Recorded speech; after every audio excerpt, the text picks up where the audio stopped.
Bismillahirrahmanirrahim. Today we will discuss about the co-articulation effect in phonology. Co का मतलब होता है together. Articulation का मतलब होता है to speak. It means to speak together.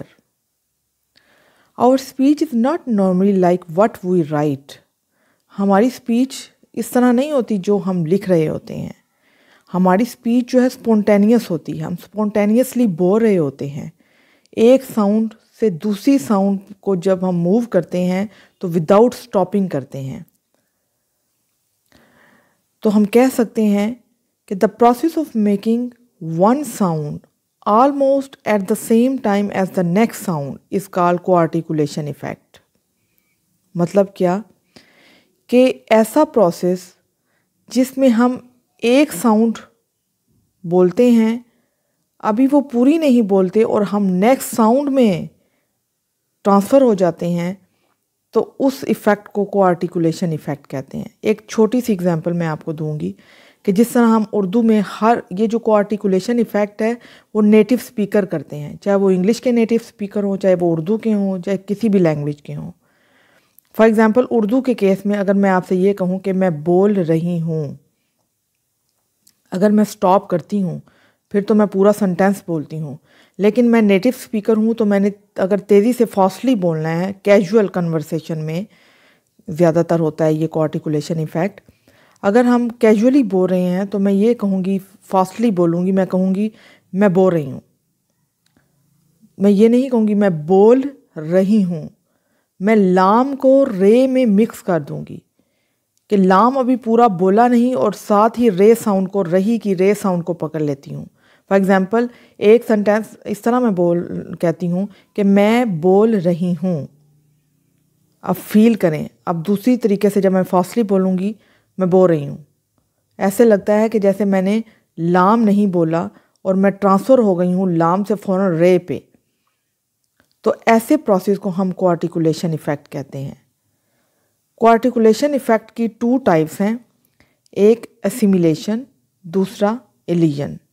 सबसे पहले बात हम करेंगे एसिमिलेशन की.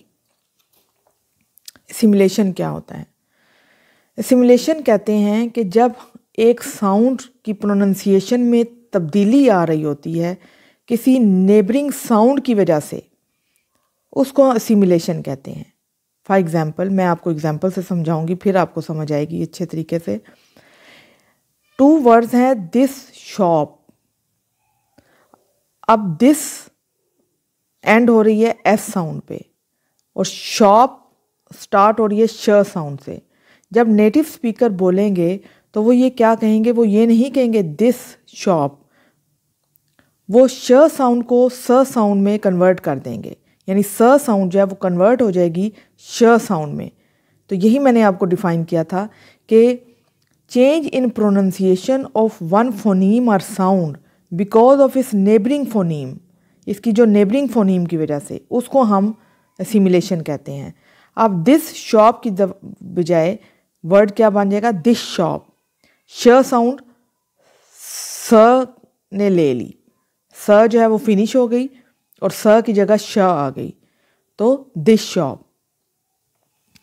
इसी तरह जो नेटिव स्पीकर हैं इंग्लिश के, वो जब फास्टली बोलते हैं तो वो क्या करते हैं कि वी साउंड को, व साउंड को कन्वर्ट कर देते हैं फ साउंड में. फॉर एग्ज़ाम्पल एक सेंटेंस है आई हैव टू गो. हम बोलेंगे, हम नेटिव स्पीकर इंग्लिश के नहीं हैं तो हम बोलेंगे आई हैव टू गो. लेकिन जब नेटिव स्पीकर बोलेंगे तो वो फास्टली बोलेंगे तो वो वी साउंड को, व साउंड को फ में कन्वर्ट कर देंगे. तो ई जो है आई हैव में प्रोनाउंस नहीं होता, इसकी कोई प्रोनाउंसिएशन नहीं है. ये हैव वी साउंड पे फिनिश हो जाता है. जो वर्ड की प्रोनाउंसिएशन होती है उससे पता चलता है कि इसमें कितनी साउंड है. ये याद रखना है आपने कि प्रोनाउंसिएशन से हमें पता चलता है कि उस वर्ड में कितनी साउंड है, ना कि अल्फ़ाबेट से. अब अल्फ़ाबेट तो ई है, लेकिन हम कभी ये नहीं कहेंगे आई हैवी टू गो, हम बोलते हैं आई हैव टू गो. तो ई जो है साइलेंट है, इसकी कोई साउंड नहीं. तो ये हैव जो है वो वी व साउंड पे फिनिश होता है. तो जब नेटिव स्पीकर फास्टली बोलते हैं तो ये वी जो है उसको एफ में कन्वर्ट कर देते हैं, तो बोलेंगे आई हैव टू गो, और टू की जगह ट, I have to go. Next है एलियन। एलियन का मतलब होता है to cut, to remove, to omit.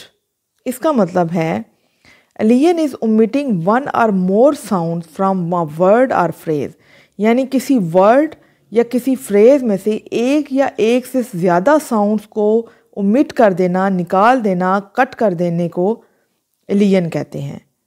Alien ज़्यादातर जो है वो नेटिव स्पीकर करते हैं और कैजुअल कन्वर्सेशन में करते हैं, और ये मोस्टली जो है वो ठ साउंड और ड साउंड में जो है वो एलियन हो रही होती है, यानी ठ साउंड और ड साउंड को रिमूव किया जा रहा होता है।